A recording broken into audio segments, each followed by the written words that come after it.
ചില ആളുകൾ കുറച്ച് ഭക്ഷണം കഴിച്ചാലും തടി വെക്കും, അതല്ലെങ്കിൽ തടി കുറക്കുവാൻ സാധിക്കില്ല. ഇതിൻ്റെ പ്രധാനപ്പെട്ട സാധാരണയായി കാണപ്പെടുന്ന പ്രധാന കാരണങ്ങൾ എന്തൊക്കെയാണ്?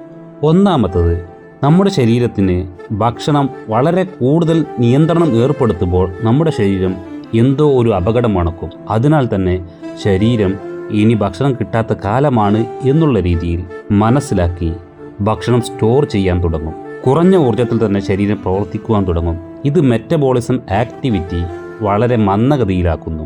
അതുകാരണം നമ്മൾ എക്സ്ട്രീം ഡയറ്റ് എടുത്താൽ ചിലപ്പോൾ ശരീരം ഒരിക്കലും മെലിയണമെന്നില്ല. രണ്ടാമത്, നമുക്ക് നല്ല രീതിയിൽ സ്ട്രെസ് ഉണ്ടാവുന്ന സമയത്ത് ഇൻസുലിൻ അധികമാവും, അതുപോലെ തന്നെ കോർട്ടിസോളും.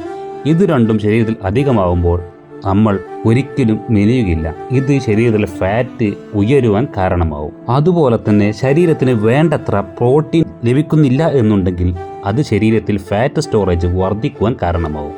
അപ്പോൾ നമ്മൾ ഭക്ഷിക്കുന്ന ഭക്ഷണം സാധാരണ ഭക്ഷിക്കുന്ന ഭക്ഷണം ആണെങ്കിലും അതിൽ പ്രോട്ടീൻ്റെ അളവ് കുറവാണ് എന്നുണ്ടെങ്കിൽ നിങ്ങളുടെ ശരീരം അതിനോട് പ്രതികരിക്കുന്നത് കൂടുതൽ ഫാറ്റ് സ്റ്റോറേജ് ചെയ്തുകൊണ്ടായിരിക്കണം.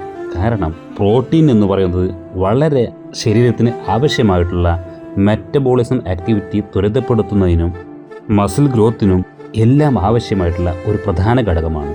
അതുകൊണ്ട് പ്രോട്ടീൻ തീർത്തും ഒഴിവാക്കിക്കൊണ്ടുള്ള ഭക്ഷണ രീതി നിങ്ങൾ കുറേ കാലം തുടരുമ്പോൾ അത് ഫാറ്റ് സ്റ്റോറേജ് കൂടുവാൻ കൂടുതൽ കാരണമാവും. ഈ 3 കാര്യങ്ങൾ നിങ്ങളുടെ ശരീരത്തിലുണ്ടെങ്കിൽ നിങ്ങളുടെ ശരീരത്തെ നിങ്ങൾ ഉദ്ദേശിക്കുന്ന രീതിയിൽ നിങ്ങൾക്ക് പിടിച്ചു കെട്ടുവാൻ സാധിക്കുകയില്ല.